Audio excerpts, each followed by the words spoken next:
I'm happy to introduce Dr. Adam Moore. Dr. Moore is a licensed marriage and family therapist, and he is Assistant Director of Brigham Young University's Comprehensive Clinic and Clinical Director of Utah Valley Counseling, an outpatient mental health clinic. He is currently also President-elect of the Utah Association for Marriage and Family Therapy. We're happy to have him with us this afternoon and welcome his presentation on how do I set boundaries in recovery. Thank you very much.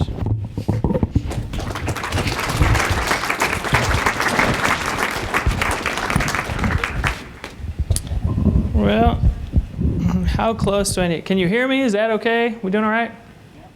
Yes, great. This just goes in my pocket or something. We'll find out. Okay, we still good? This is a good volume?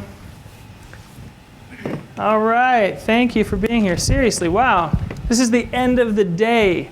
Some of you have been here for countless hours, and you can feel it in your bones.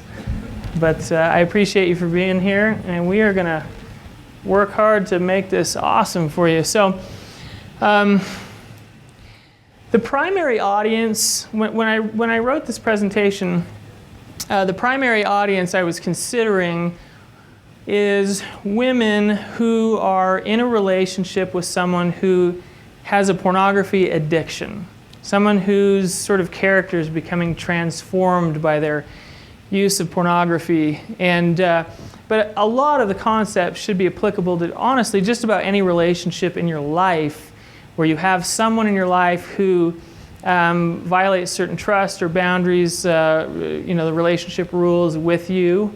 And so feel free to apply it to whatever element of your life you're thinking about. I'm going to hope to have enough time at the end to answer some questions. If a question comes to mind, just write it down.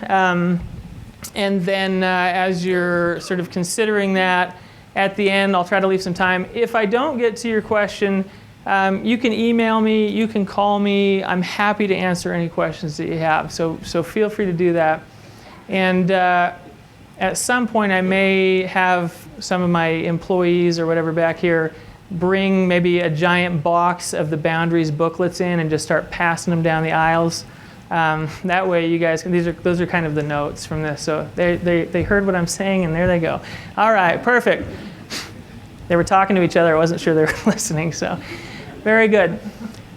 Probably one of the most difficult, complicated topics that my clients experience when they're trying to work through this whole recovery process through a pornography addiction is this idea of boundaries. And even when I was a newer therapist and I was just getting trained and starting to learn how addiction recovery works, that was probably one of the most common questions that I asked. And I would sit down with my mentors and say, okay, one more time, can you explain boundaries one more time to me? So don't feel bad if this doesn't automatically make perfect sense to you, or even if you've been trying to incorporate boundaries into your life or your relationship or your recovery, and you've been struggling to do that. So we'll start getting some of these booklets passed down the aisles. Grab one. If you already have one, just pass it along and you can take notes on it. So what are boundaries? And I'm going to use my handy iPad for my notes here.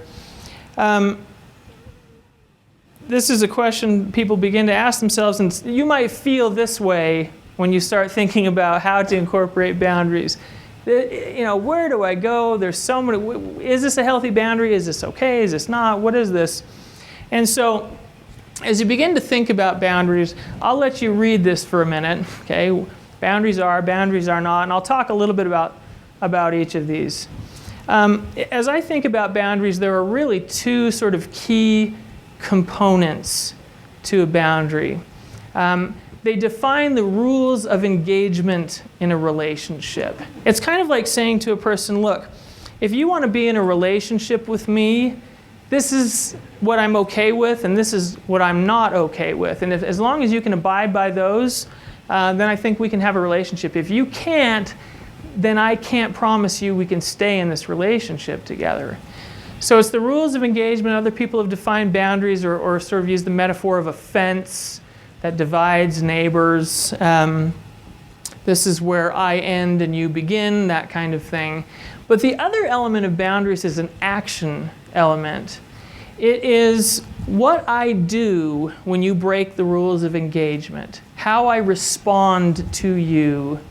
And typically, if you're going to set up a boundary that still keeps the relationship intact, it's because you really want to have a relationship with this person. The hardest boundary you can set is, please don't ever contact me again, let's not talk, and if you do, I'm going to get a restraining order or something like that, right? That's a very serious boundary with a person in your life. But if you want to have a relationship, these boundaries are really designed to say, look, if you can just respect these few things, then I'll let you back in. I'll let you back into my life. So there's a few key things that I want to highlight about boundaries. And actually, before I get to this slide, let's come back over here. Boundaries are not used to emotionally disconnect. Let me define this or sort of clarify this a little bit, because I posted a booklet online that looks a lot like this, and I had a woman email me from another state, and she said, I have a question about this idea of not using boundaries to emotionally disconnect. She said, my husband is a pretty bad addict, and he constantly makes everything my fault.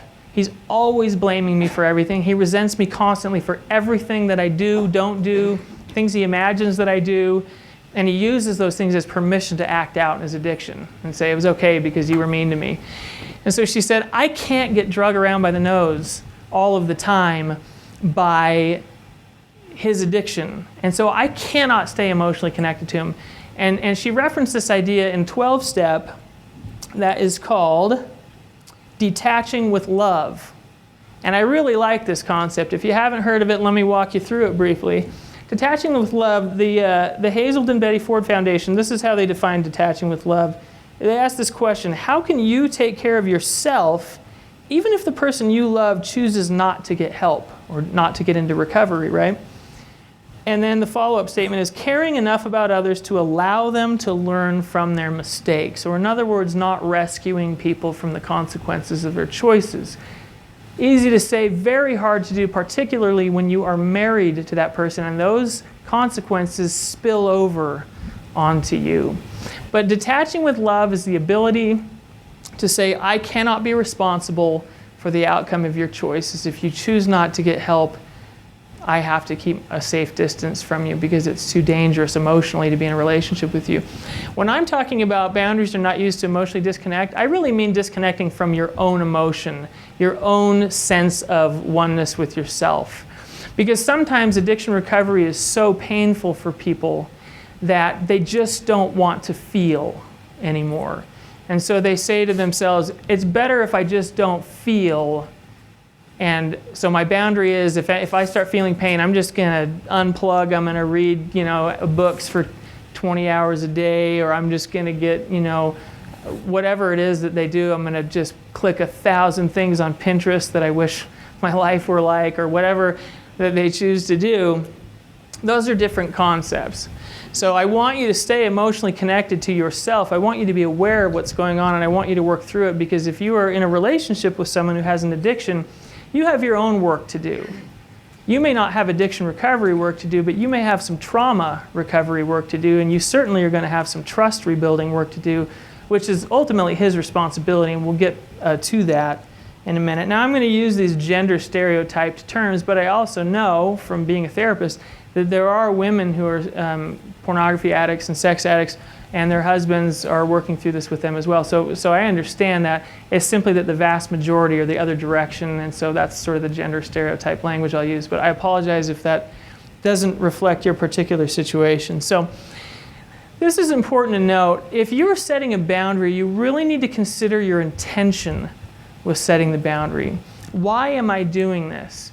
Sometimes I'll have clients who set a boundary, and admittedly they'll say things like, I really want him to feel how much hurt I'm feeling, so my boundary is designed to make him just hurt. And I go, that's not a boundary, okay? A boundary is designed for your own self-protection. If you're trying to do something to coerce an experience out of another person, to make that person feel or think a certain way or behave a certain way, then we have crossed over to something else that is not a boundary. I don't know what I would necessarily call it. Might be called one of many things, but I don't think it's a healthy boundary. Because the moment your boundary is designed to coerce something, then you're still being sort of dragged around by the nose by their willingness to do those things or not. So your boundaries are designed to protect you. The other thing, and we've talked about this already, so I won't spend much time, but boundaries are not avoidance, okay? So a boundary doesn't keep you from having to experience the challenges of recovery. It keeps you from having to continue to repeat the same exact patterns over and over again, sort of ad nauseum. So there are three types of boundaries I want to talk about today. The self-directed boundaries, these are the things that you tell yourself. These are the things, the rules of engagement that you give within your own mind, your own heart. And these are really, really important because a lot of times you can do a lot of damage to yourself, even when he gets into recovery. We're going to talk about boundaries around the addict's behavior. So how do I keep myself safe from repeated harm? And then, you know what? You all have friends and family. And sometimes they really want to get involved and want to be helpful. Sometimes they are so not helpful. Even the most well-intentioned person can actually do some real harm if they try to, sort of take on the role of an advisor or a therapist or something, and they don't really understand. So boundaries with those families and friends. So we're going to talk first about self-directed boundaries. I was sitting with a client, I think just 2 days ago, and this language came into my head that I wanted to share with you. So if you're in a writing mood, this would be something to write down. The theme of self-directed boundaries, in my opinion, is this: I will not sacrifice myself on the altar of someone else's satisfaction. I'll say it one more time. I will not sacrifice myself on the altar of someone else's satisfaction. This is a different concept from being, self-sacrificing and willing to give up something that's important to you because you have a relationship where this is each person is sacrificing. This is about losing your soul. This is about losing who you are in order for someone else to get what they want. And so your self-directed boundary is, I will not do that anymore. I am important. I matter. My feelings matter. My needs matter. Regardless of what another person thinks about whether my needs matter, they do matter. And I'm not going to jump on that altar and say, take me, stab me in the heart because somebody's got to get sacrificed. It might as well be me, right? We're not going to do that anymore. So here's a few ways that people tend to violate boundaries internally, and I'll give you some language that I would invite you to say to yourself. I always tell my clients, say it out loud. So say it in front of the mirror. Talk to yourself. There's something powerful about giving voice to powerful language. And I think my clients would say generally that one of the things that they appreciate is when I give them words, language to use that describes their experience that they couldn't quite pull out before. So I'm going to try to give you as much language as I can today. So re-traumatizing yourself, sometimes unintentionally, women whose husbands are in the middle of an addiction, as they try to work through their trauma and try to make sense of what's happening to them, sometimes they make choices that really throw them even deeper into their trauma. So here's some examples of some boundaries you might set with yourself. I can choose when I feel safe to engage physically, intimately, sexually with you. If I don't feel safe, I'm not going to engage with you out of obligation, and I'm not going to engage with you because I'm afraid that if I don't, you're going to act out again. That's a really common experience with the women I work with. They'll say to me, if I don't engage sexually with him, he's going to have all this pent-up energy, and then it's going to be my fault when he goes and looks at pornography again. And so a boundary you get to set up with yourself is, guess what? I'm no longer responsible. for whether you act out. That is your responsibility. I will support you in whatever ways I'm comfortable, but I'm not going to be your object, your sexual outlet. And a lot of women will say to me, I can do that? Are you serious? And I say, absolutely you can. And so that's an important boundary to set. Another one about re-traumatizing yourself. Believe it or not, some of the women that I have worked with over the years will actually start to wonder, well, what is it that he's actually looking at? I want to know what he's seeing. And they'll actually go in search of the pornography. They'll find out what he's searching on, or they'll go to the web pages that they found that he's been to. This is really damaging. I honestly have never seen this help anyone. So a boundary you can set with yourself is, I'm not going to go down that rabbit hole. I'm not going to chase after what he's seeing. I realize why some women will do this. It's something like, if I can see it, if I can experience it, then maybe I can make sense of it. Like, why is this happening? What is this about? What am I up against?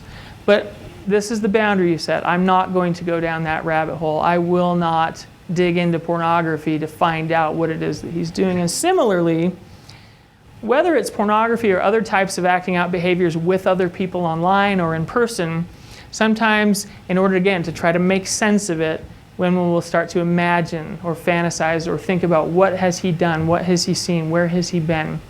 And they'll spend hours sometimes thinking about these things and really creating this traumatic movie or film in their heads. And so you can say to yourself, I will not dwell on my imagination of what he has seen or done. Now, as I'll talk about later, the vast majority of boundary statements are pretty much if-then statements. So if this happens, then this is what I'm going to do. So you might create some if-then statements for yourself in this. You might say, if I start to go down this path, I will. And I'll give you some examples of what you might do. I really want you to be focusing on things that recenter you. So I will reach out to my sponsor. I'm a big fan of the 12-step groups. And so you'll be attending 12-step on a regular basis, and you will have a sponsor. And that 12-step sponsor is there to help walk you through the path of recovery. And so you will say, if I start going down this path, I will call my sponsor and I will say, this is what's going on with me. Help me to make sense of it. Have you ever experienced this before? Any recommendations? I will then write in my journal. I'll try to process what's happening internally with me without necessarily having to go and imagine, fantasize, think, or see it. I will make choices to be a healthy person. I will, whatever it is that helps center you, whether it's meditation, something spiritual, some kind of an exercise regimen, something that helps you to stay connected to yourself. So, in a similar vein, you've got to manage your triggers and your emotional responses to things that happen in your life. Now, a trigger in addiction recovery, if it's someone who's addicted to pornography, a trigger is something that sends that person into preoccupation. They're moving in the direction of a relapse. They start thinking about or remembering things that really drag them or drive them into that addiction cycle. If you're a spouse or partner of a pornography addict, your triggers are going to be things that send you back into your trauma, that send you into that worry mode again, staying up at night and thinking about things over and over and over again, things that start making you feel, the cold sweat, the panic. Where is he? Triggers can be anything from, he's 10 minutes late from work and he didn't call or text, to I saw on our internet content filter a website that got visited and I don't know who it was and it wasn't pornographic, but man, something feels off about it. That might send you into a trigger. Or just a memory of an experience you've had in the process. Those can send you down this path. So you've got to set some boundaries up about how you're going to manage those triggers and those emotional reactions or responses. So I'll give you some language of some boundaries you can set with yourself here. I will not isolate myself from other people. I will reach out. Seems maybe, simplistic, and yet it is so difficult for people to do. There's so much shame associated with it. A lot of women say to me, I don't want people to know that my husband has an addiction because I think it means something about me. And so I'm trying to kind of keep this to myself. And they keep themselves stuck. So I won't do that anymore. I'm going to reach out. I'm going to make some connections. And we'll talk in a few minutes about who and what and how and all that good stuff. Another boundary you might set for yourself is, I will not push my feelings aside. My feelings are valid. And I will often say this to the women who come into my office, trust your gut. Trust your instincts. If you feel like something's wrong, most of the time it probably is. Even if things look pretty shiny on the outside, even if he says, I'm doing great, everything's fine. Why are you so worried? Why do you keep bringing this up over and over again? Can't we just move on? You've heard this before, right? If your gut says something is wrong, then there's a pretty good chance that it is. So rather than sit there now in your trauma, oh my gosh, there's something terrible's happening, then we'll talk later about how you set up some boundaries about what your expectations are. But when you start feeling that fear that maybe I'm crazy, maybe I'm just making things up, set the boundary. I'm going to trust my instincts. If I feel something's off, it is. And because he has put me in this position by being deceitful and not telling me the truth and hiding things from me, he has a responsibility to help me feel safe again. That's his job in recovery. And finally, I will not allow my partner's lack of commitment deter me from choosing my own recovery, your own healing. Don't allow his commitment to determine if you're going to stay connected, stay emotionally healthy, do your own work. If you're doing 12 steps, doing your own 12-step work and whatnot. You can hardly see that, but up at the top it says trust versus forgiveness. This is another boundary that's important to set. So many times I work with people and they say, I'm not ready to forgive because I'm afraid that if I forgive him, he's just going to do it all over again. And then my forgiveness will have been in vain. Or I don't want him to get off that easy. If I do this forgiveness thing, then he'll think everything's fine. One of the most common things I hear is, if I forgive him, then he's going to think that it didn't hurt me. But it really did hurt me. So separate out trust and forgiveness. They are two very, very different things. The short version of this is, forgiveness ultimately is a gift that you give to yourself. I'm going to allow this to begin to exit my life. I'm not going to let my resentment and my pain dominate me for the rest of my life. I will let this go. Hard to do when the addiction is ongoing and you're being hurt continuously. But the thing is that trust is always earned 100% of the time, and this is his responsibility. He'll get a number of months or weeks or whatever in sobriety under his belt, and he'll say, why don't you trust me now? I'm doing what I'm supposed to be doing. I'm on target. You should trust me by now. And so your boundary is, I don't have to trust you if I'm not ready. I have a right to allow you to earn that trust. And for me right now, you haven't earned the trust. I don't feel safe enough to trust, so I'm going to hang on. Not because I enjoy not trusting, not because I'm trying to make you feel pain, but because I'm just not ready. And if I say I am, I'll be lying to myself. Self-acceptance in the face of trauma. So commonly, the women that I work with, because of their incredible emotional connection to themselves and to others, because of their nature, they automatically begin to blame themselves when he relapses, when he acts out again in his addiction. They say, if only I had been nicer. And sometimes they're parroting things he's saying. If only you were nicer to me, I wouldn't do this anymore, right?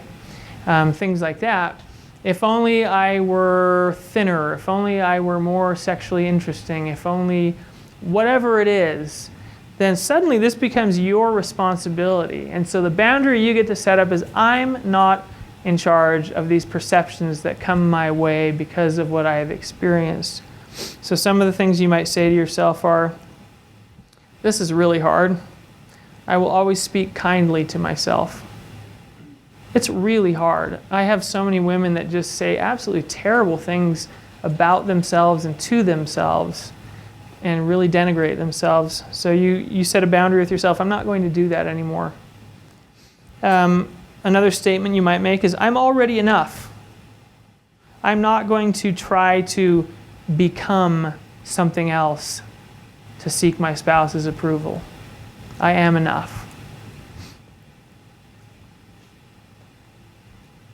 And very simply, I will choose not to blame myself for his choices. They are not my responsibility or my fault. Easier to say than to believe. But again, anytime you struggle with a boundary, what you need to say to yourself is, who can I reach out to? Who's been down this path before? Who really understands what I'm going through? Or at least kind of understands, that I can reach out to and say, have you ever done this before? Have you ever beat yourself up over stuff that he's doing? What do you do about that? And there's something about this community, this support, that changes your experience. There's no longer this isolation. I'm the only one dealing with this. It's like, okay, other people have done this before. I can do this. Okay, so now we're going to talk about boundaries around the addict's behavior. This is really about protection again. My very favorite definition of boundaries in this context, my mentors will use all of the time, and they say, my boundaries protect me against the addict when you won't protect me against the addict or from the addict, right? So the thing that I like about this is it really separates out the addiction from the person. It's not like you're saying you are to the spouse, like you are the incarnation of addiction. It's you have an addiction, you've self-identified as an addict, but I know you. I know your core you, and this isn't you. Your brain has been hijacked. This is not the core you. But when that addict comes out, and we talk about this idea of addict mode, kind of flipping into addict mode, which is resentment and anger and self-isolating and avoidance and blaming and shaming self and others, that addict mode, you get to say to yourself, when you go into that addict mode, I have to protect myself. I don't have a choice because the addict has shown up and you're not protecting me from the addict. So that's the general theme around this concept. So let's kind of get into some of this. What's reasonable to expect? A lot of times people come in the office the first couple of sessions and say, I want to hold him accountable for his recovery, but I don't even know what I can expect from him. Well, let me tell you what I believe that you can expect. And if you have an addiction, this is what you can expect of yourself, and this is what the boundaries you can set with yourself about how you're going to react and respond. The first thing that you can expect is that he will be 100% honest with you. Now, he may not choose to be 100% honest with you, but you have a right to expect that. So, as an example, if he slips or has a relapse, and I guess we should probably define those briefly, at least according to the way I define them. To me, in recovery, a slip is crossing one of the bottom lines, viewing pornography, self-stimulating, whatever it is, fantasizing, sexual fantasy, whatever those behaviors that he has determined are his bottom lines. If he crosses a bottom line, that's a slip. The difference to me between a slip and a relapse is how he responds after that slip. Does he immediately take accountability? Does he do some relapse prevention work so that it doesn't continue to happen over and over again? Does he come to you and is he honest, or does he turn around and try to blame you for it or blame something else or someone else? If he's open and honest and accountable for it, then it's a slip and he should make some changes and he'll be back on the road to recovery. If he goes back into hiding again, then that is a relapse. Going into hiding is a relapse. I'm not going to tell anybody. Now, he has incredible reasons why he shouldn't tell anyone, and they seem altruistic. So the most common example is, this is too hard for my wife. It will be too painful. I have to protect her. I'm sworn to protect her. I'm going to protect her from this pain. So by not telling her about my slip, I'm actually doing her good. This is one of the great lies of addiction. It does no one good for you to go back into hiding. So taking accountability is absolutely crucial. It doesn't matter the pain she's going to experience. And wives tell me this all the time. The pain of the lying and the deceiving is infinitely greater than the pain I experience when I find out the behaviors he's been doing. Okay? So what else is reasonable to expect? This is tough, but the reality is if somebody's been actively involved in pornography for a long time, they're not going to cold turkey stop. It's just not going to happen. And that's difficult for both of them to hear a lot of the time, because they go, oh, we got to do more of this.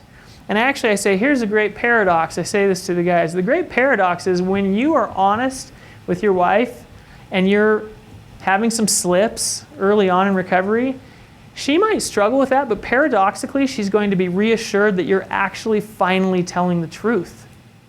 Because normally you say, everything's fine, I'm good, I'm cool, no problem, why are you looking at me like that? Let's talk about something else, right? And so to come and to be honest and say, yep, feeling pretty triggered today. Yeah, I slipped. I was on YouTube and I was looking at some random video because I was bored and I started just clicking whatever came up in front of me. And you know, I got a lust hit off of that. That's the paradox of honesty. It creates safety even in the event, even in the presentation of pain about the behavior. So actually in the first few months when I'm working with guys, like if they go a couple of months without having a slip, I'll say, I cannot wait until your very first slip. This is going to be great, because then I'll finally believe that you're being honest in here with me. And they go, wait, what? And then usually, honestly, the next session they go and they come in and they say, yeah, I've been acting out. I wasn't ready to say it, but when you told me you were excited to hear it, I thought I'd finally be honest with you. And so I go, great. That's why I said that. There's a lot of paradox in recovery. You'll realize that. What else is reasonable to expect? You can expect, I had a woman call me like 3 years ago and she said, can I expect that my husband will actually get to a point where he never actually looks at pornography again? Because he goes 2 months, he goes 3 months, he goes 5 months, but he always comes back to it. And the answer is yes. If he's in legitimate recovery, you can expect increasing time frames between slips, and you can expect that eventually, and sometimes this takes, okay, don't get scared, sometimes it takes 2 to 5 years before this really starts to happen. But you can expect that eventually there will be a last time, that his recovery will be stable and solid enough that you can look back 10 years later and say, wow, it's been a long time. And he can say, and I have lots of guys that come in and say, I watch myself every day, I'm careful, I still take it a day at a time, but it's been enough years now that I feel confident that if I keep doing what I'm doing, that I can keep away forever. So you can expect that eventually. So, boundaries help you create a no addict zone, okay? This is a real sign, no, just kidding, I photoshopped it. So, you create a no addict zone in your life, okay? I'll give you some examples. You might say, here's the deal. I need you to be honest with me when you relapse, when you slip, not when you relapse because it's automatically not being honest, but when you slip, I need you to be honest with me. Now, I might be in a lot of pain about that, but I'm willing to stay with you. And this is the most common thing that wives say. And it's incredible. It's an incredible thing about the women I work with. They say to their husbands, you have betrayed me, you have lied to me, you have deceived me, you have hurt me more than you can possibly understand, but I will stay with you if you will just tell me the truth and just work on it. Really do the work. I'll stay. I'm willing to stick around because I care about you that much, even though you've hurt me. And Doug Weiss, one of my sort of pornography addiction treatment heroes, says that exact word. He says, she is a hero. She's a hero because she stuck with a marriage when you weren't willing to stick with it. You weren't willing to stay committed to it. I love that. So your boundaries create this no addict zone. So you might say to him, if you act out and you tell me about it within 24 hours, and that's the rule I have, you have a 24-hour period, not to sit around and come up with a cool story to explain why you acted out, but you have a 24-hour period to center yourself again. Don't come to her and crying, oh my gosh, I've acted out and you hate me and my life's over, because that's still addict mode. Please rescue me from my own choice that hurt you, right? So that happens all the time, okay? So the statement is, if you're honest, if you come in and you tell me, I may need you to stay, I may need some physical distance from you for a while because I'm going to feel betrayed. I'm going to compare myself to these women. I'm trying not to, but I think about it and it really hurts. It hurts that you are looking at other women, you're looking at other people, men, whatever, that way. And I'm struggling. So I may need you to stay out of our bed for a little while until I start feeling safe again. And now this is different than you go sleep on the couch, you dirty whatever, okay? That's different. That's a punishment. That's really a trauma response. But as we'll talk about in a minute, when you enforce your boundary, you're going to breathe deeply. And you're going to be completely calm. And you're going to say, I'm really grateful that you were honest, but I'm really hurt. And I need you to stay out of the bed for a while. I'm going to need you to sleep somewhere else. Now, another common boundary is, look, if you're going to lie to me, if you're going to act out and then lie, hide it from me, and then try to make it my fault, I'm not sure I can really even stay in the same home with you right now. So I'm going to ask you to go somewhere else. You may have to stay at a family member's house. You may have to stay in your car. I don't know where you need to go, but I can't be around you right now because just being with you is triggering for me, so much so that I can't feel better. I can't get better. Now, I invite people to don't put a time frame on these types of boundaries. So it's not like, okay, I need you're out of the house for 3 nights or whatever. Because to me that doesn't really make any sense because it's this weird random, day or hour period that isn't related directly to the healing. So the statement that I will ask women to make is, I am ready to re-engage with you. And this is the part about the boundary that's this really merciful part. I'm ready to re-engage with you as soon as I feel safe. The moment you do enough recovery behaviors that help me to feel safe again, I will open the doors to the no addict zone. You can come back in my life, physically and emotionally and otherwise. But if I don't feel safe, if you continue to resent and blame and criticize me, all while I'm in my trauma, then this is going to continue until you understand that I need safety. Let's see if there's some other examples here. How about this? If you beg me for sexual intimacy, that's an automatic no. Because you're not my child. Okay, we don't do begging in this relationship. Children beg. Please give me candy. Please, I promise the whole universe, whatever, right? My kids do that all the time. I'll do anything. I'm like, you have nothing to offer me. Will you be quiet for like 12 hours straight? I'll give you all the candy you want. Just do it, No, I really love my kids, but you know what I'm talking about. But if you beg me or if you try to coerce or force me into sexual activity with you, it is an absolute automatic no because I care about our relationship more than that. That's the cool statement. This is also sort of that irony that sort of comes into some of these statements. I care about you so much that I will never do pity sexual relationship with you ever. Because you're not my child and I'm not your parent, so I don't do that. So that's a boundary that you can set. That's the no addict zone. Here's another one that's important. I'm asking you for full access to your email accounts, to your social media accounts, to anything where you might have conversations with people that I'm not aware of. I need access. Now, I may not check it every day. I may not be in there going through and reading every email. If I get really afraid, I might check just to see how I'm doing. But I need to know that you're open to that with me. Anytime a spouse says, no, I have email accounts and I don't want my partner in there, I automatically know they're hiding something 100% of the time. Always. Another no addict zone, as a similar example, would be if you continue to view pornography on your cell phone, your smartphone, then I'm going to ask you to get a dumb phone. Because I know you still need to make some phone calls to your sponsor and whatnot, and me, but I'm not safe with you having a smartphone anymore.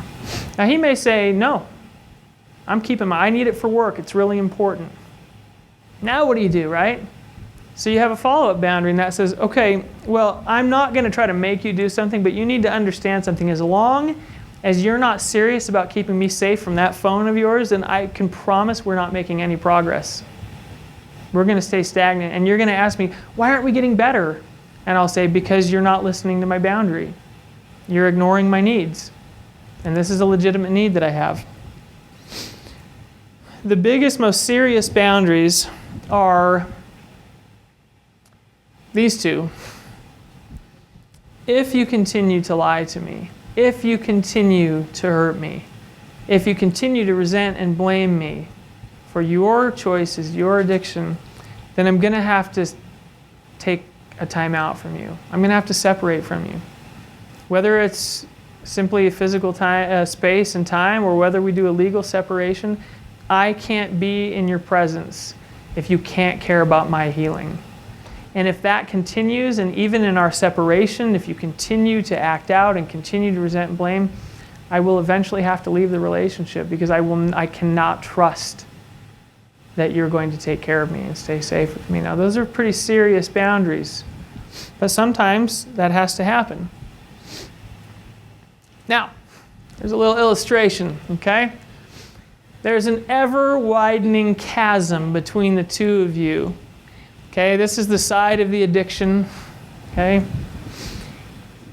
As your boundaries as a wife, as a partner, as they continue to get firmer and better and more consistent, this gap will widen, okay? As you get healthier, it's going to make less and less sense to you to be in a relationship with somebody who's making no or little progress. So as you can see here, he's sort of looking and going, okay, that's not too bad. I think I could still make it to the other side. We're going to be okay. But as it widens, then suddenly we've got this going on here, okay?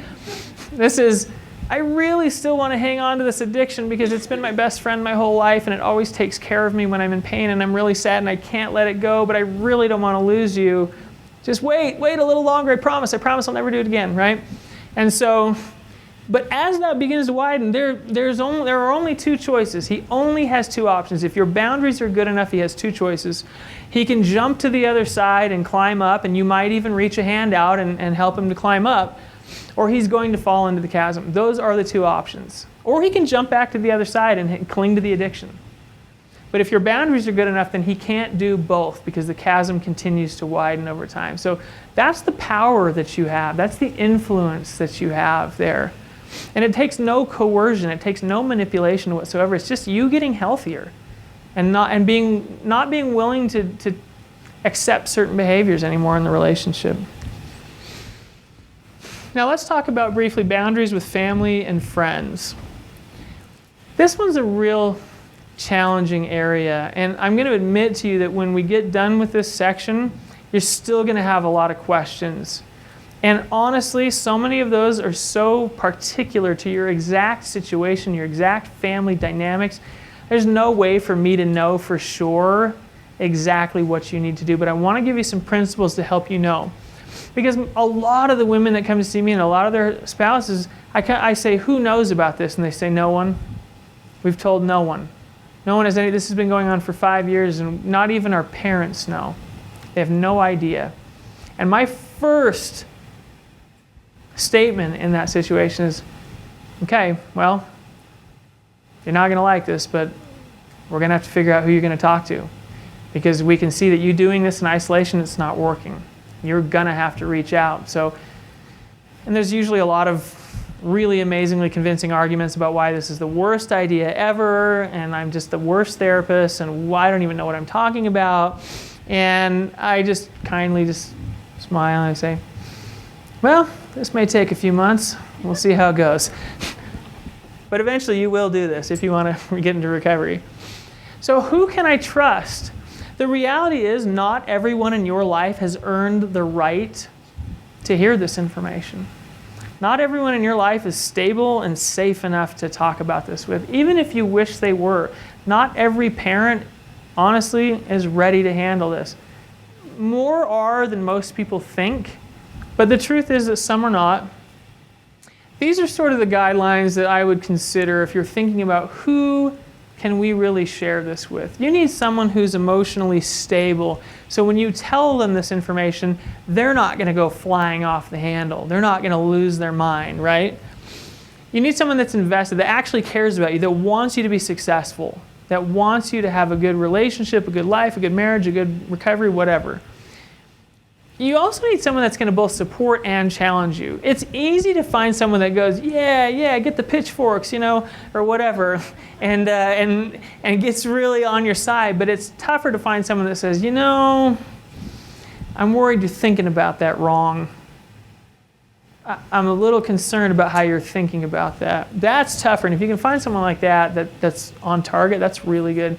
You also need someone that's available. You may have somebody that's really willing and just totally stable, but they're never around. They never call you back. They don't text you back. They're just never around. And then my preference is that you've got someone that actually has been down the path before, someone that gets this. Okay, if you're going to share with someone, especially if they're going to become an integral part of recovery, that they actually know what you're talking about. Now, this is really important. You're married and you want to stay married. If you're getting into recovery and you're going in, for example, to counseling or to 12-step or whatever as a couple, you're not, just thinking, this marriage probably isn't going to work out, but what the heck, we'll just do therapy. No, you're serious about your marriage. You want to stay together.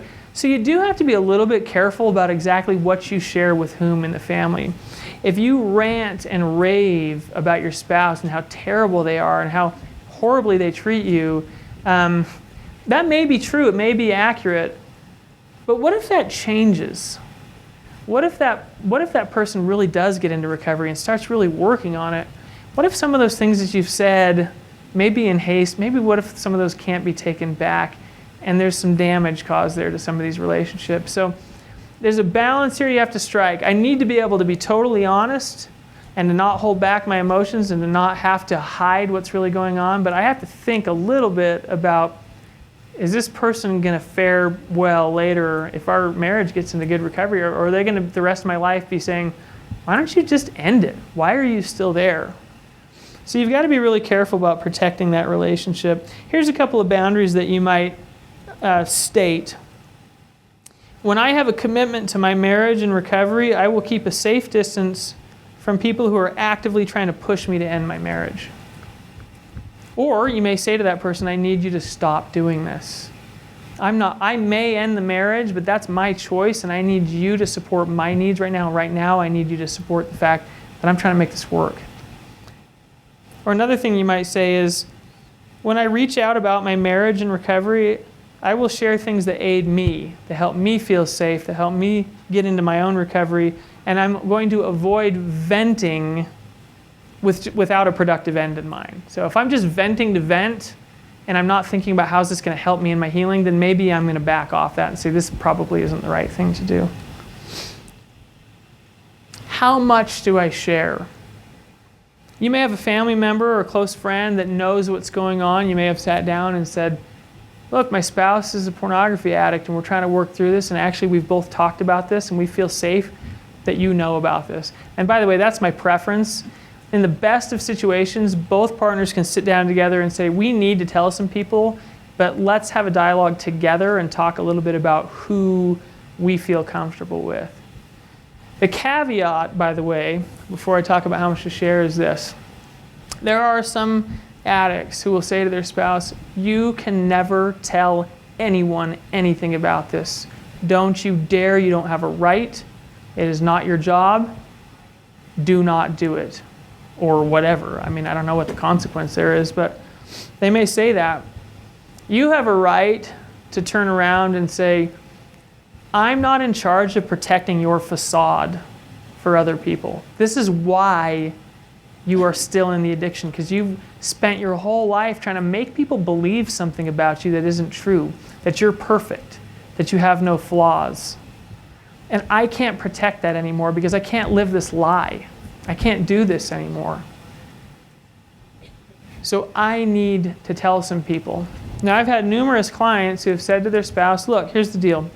I'd rather talk to you about it and I'd rather make a decision together. But if you're going to outright refuse, if you're going to say absolutely no one, never, nothing, then unfortunately I'm going to have to say to you, in a period of time here, if you haven't changed your mind, I am going to share with some people. I'm going to share with people that I need to share with. Maybe it's a parent, maybe it's a close friend, maybe it's a sibling. I'm going to share with that person because it's what I need in my recovery. That's a pretty hard boundary to set. It can have some implications, so you have to be careful about it. But it is not your job to protect his facade. So how much do I share? Again, best situation is that as a couple you get together and you say, these are the things that we think would be valuable for other people to know about our recovery so they can kind of get where we're coming from, that they can make sense of why we do and say the things we do.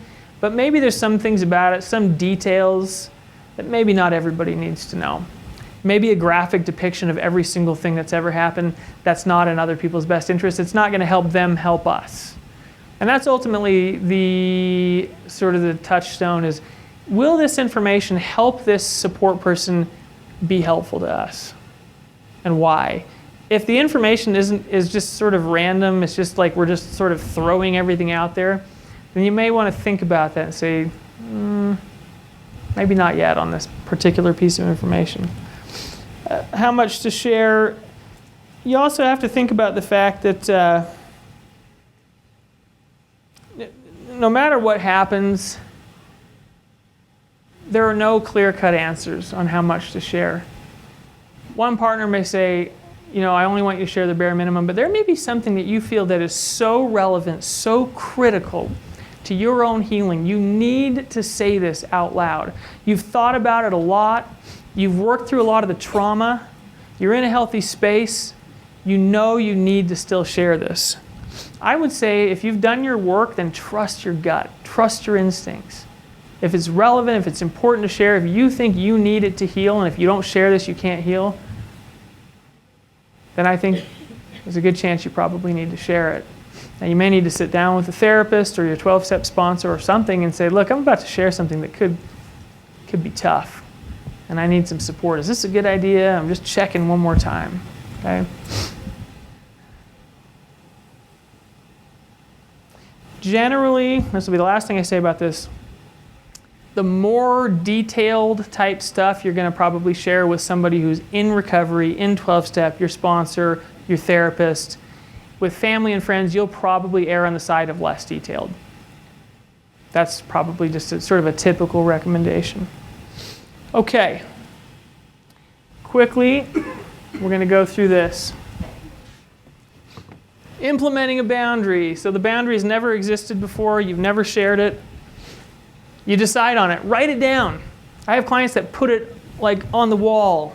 Here's my boundary, just in case you forget. It's above the headboard on our bed, or whatever. Write the boundary down, and then share them. Okay? And you could use lots of different language, but you could say, in order to maintain my own safety while you're working on recovery, when you do this, here's how I'm going to respond. I don't know if this story is true, but I heard it, so it probably is true. So I'm going to tell you anyway. Even if it's not true, it's so awesome. I love it. So wife says to husband, I hate your smartphone. It's been the source of all pornography from the very beginning. I'd love for you to have that smartphone, but it and we're not good friends. And if you look at porn again on that phone, I am going to smash it with a hammer. And in this anecdote, in this story, he came to her and said, I did. I looked at porn again on my phone and she smashed it with a hammer. That's cool, It's a very expensive boundary, but hey, whatever you got to do. If you need to remind, sometimes people will remind. I mean, we don't want to be parents, but sometimes we have to remind like we would remind our own children, right? Hey, remember when I said that this was going to happen? I'm just reminding you, still in force, still going to happen, okay? So if you do this, this is what's going to happen. Now, if you say that 12, 15 times and you don't implement it, we've got a problem. But to enforce the boundary, like I said before, slow down, breathe, decide how you're going to respond. You may sit there and say, not this time. This time's different. I'm going to do something different today. Or you may say, okay, I said I was going to do it. I'm going to do it. Here we go. And then remind. Say, okay, you remember when I told you about this boundary and you did this thing again? I now have to do this. Okay? I've got to do this for my own protection. No matter what you say about how this is horrible and it's going to ruin our relationship, I said I did it. I need to follow through. So you do the boundary. And then, as I said before, it's not a particular time period. You say, I would love to rescind this thing as soon as you help me feel safe, as soon as I believe that your change is real, as soon as I can see evidence that things are really different, I will pull back on this. I don't want to do this, but I have to do this to keep myself feeling safe. So, we have 10 minutes. I can't believe it. This is incredible. So I'm going to open it up for questions, and I'll try to repeat them because no one else will hear them. Oh my goodness gracious. Okay.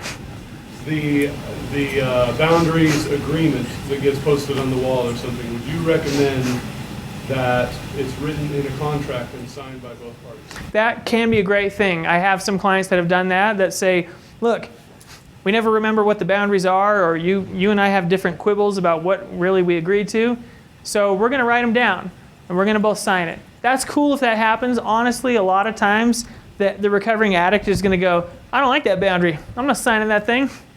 And the spouse can say, I'm really sorry you don't like it. It's still happening. Okay? So if it can be written down, cool, awesome. But honestly, a lot of the time that does not happen in early recovery. That's more of a later recovery thing, especially when a recovering addict comes to the spouse and says, I've developed some new boundaries for myself. I'd like to tell you what they are, and here are the consequences. Will you help me enforce those? At that point, I go, we're probably not going to be seeing each other in therapy much longer. I think you guys are going to be good. I think you're going to be all right. So, other question in the back.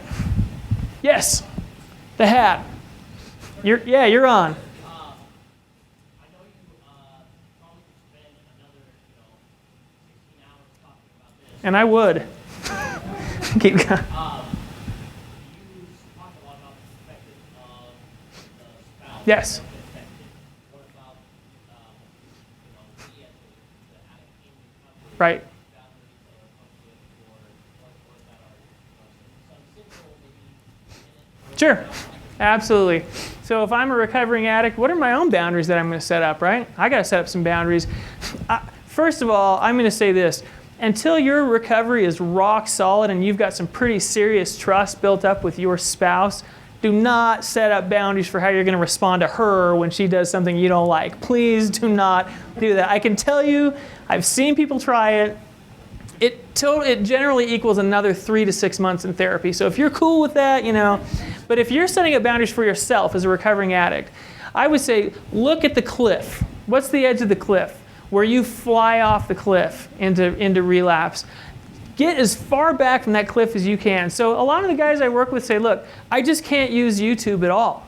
There's lots of innocuous content on there, but the way I am, the way I know what I do, I just can't use it. So I'm not going to use YouTube. If I use YouTube, I'm going to own it. I'm going to call my sponsor. I'm going to journal about what the heck was going on with me, that I went back into this slip. And then I may have to scale back even further. I may say, right now, I can't use a computer without somebody around because I just can't seem to manage with it, right? But more importantly, honestly, the most important boundary you can set up with yourself is, this is the statement. As a recovering addict, I really don't know how to manage my emotions. And I've learned that in therapy, and I've learned that from my spouse who tells me, hey, you don't know how to manage your emotions, you don't even know how you feel half the time. So if I'm a recovering addict, I'm going to say, guess what? The moment I start feeling resentful, the moment I start feeling like I want to blame, the moment I start feeling like I want to make something my spouse's fault, or I want to run and hide, I've suddenly decided I want to watch, like 18 movies in a row, and this seems like a really good idea, then I know something's wrong. And so I know I'm experiencing some sort of pain or shame. So the boundary is, if I start feeling any of those, I'm going to reach out, I'm going to talk about my pain, I'm going to journal about it, I'm going to say, and I tell the guys, I'll say, look, go to your spouse, because she's got really good emotional instincts and emotional IQ, so go to her and say, I don't know what I'm feeling, and I don't even know what emotion really is. So I know I'm feeling something funky. Can you help me make sense of what this is? Can you help me understand what's going on? And honestly, a lot of the times the spouse will say, oh, it's probably this. And it's like, oh yeah, probably. How did you know that, And she'll go, I've known for 3 days. I was just waiting for you to figure it out, or whatever, So the boundary is I'm going to notice my resentment, and I'm going to notice these other things about myself that drive me. And as soon as I notice those, I'm going to reach out. If there's only two things you can do, I mean, if I could boil down recovery into two concepts, it's accountability and human connection. If you can learn to be fully, brutally honest and accountable about exactly what's going on with you, to hold nothing back, to hide nothing, and if you can learn to connect to human beings, to get that human eye-to-eye, if you will, contact, the pornography is going to become irrelevant. Because why would you want a cardboard cutout of, I love steak, so why would you want a cardboard cutout of a steak? It really looks like steak, kind of smells like it. When you have a real steak sitting in front of you, if you have real human connection and a real relationship, then these fake relationships in pornography, they're kind of pointless, they're kind of irrelevant. And I can tell you that from having worked for years with people in recovery. The moment they start really reaching out, really getting connected, the pornography, they'll say, man, I never expected this, but I kind of haven't been triggered and I don't really know why. And I go, I know why. Would you like to know? It's because you're actually connecting to people. You're sharing emotion. Okay, so that's a decent start. Let's do one or two more questions, and we'll way in the back. Would you tell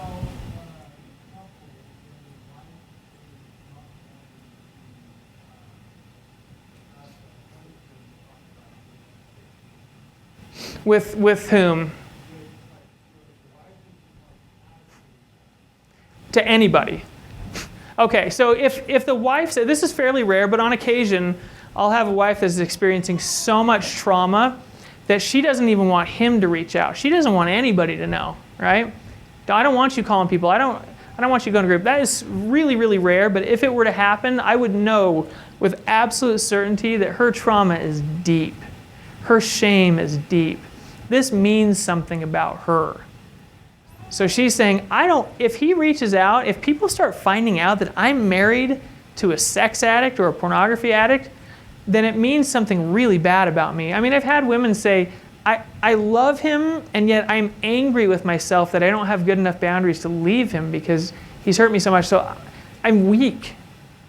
I'm so weak. I can't even stand up for myself. So in that case, I'm going to spend a lot of individual time with her, and I'm going to really drill down deep into that trauma. And I'm going to say, what is this? The question I'm going to use is, what does this mean about you? What does his addiction mean about you? And she may not even understand that question initially, but if we slow down enough, eventually she'll say things to me like, it means that I don't know how to stand up for myself. It means that I gave in and I said yes when I really wish I had said no.